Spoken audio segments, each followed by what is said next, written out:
আমি চাই বাংলাদেশের টিম যে স্কোয়াডটা ছিল, যে কয়জন খেলোয়াড় ছিল এবং কি কোচিং স্টাফ থেকে শুরু করে যারা যারা এই এশিয়া কাপে অংশগ্রহণ নিছে, তারা সবাই আসার পরে তারা সবাই ঢাকায় আসুক। আসার পরে শাহবাগে আমরা কি আন্দোলন করবো, তারা সুন্দর করে শাহবাগে লাইন ধইরা জাতির কাছে ক্ষমা চাক।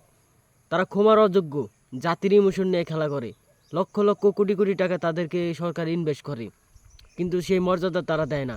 তাদের লজ্জা বলতে কিছু নাই, তারা শুধু টাকা চেনে, যে দেশকে ভালোবাসে না। যদি দেশকে ভালোবাসতো, ন্যূনতম কমন সেন্স থাকতো, তাহলে এই খেলাটা বাংলাদেশ দিত না।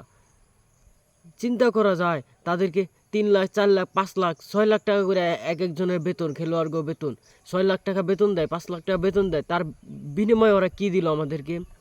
এশিয়া কাপের সেমিফাইনাল ম্যাচটা জিততে পারলো না। না জিততে পারো, কষ্ট লাগে না, কিন্তু এত কম রানে কিভাবে ম্যাচটা হারলো? অসুস্থ হয়ে গেছি কালকে খেলা দেখার পরে, বাংলাদেশ হারার পরে বলার কোনো ভাষা নাই।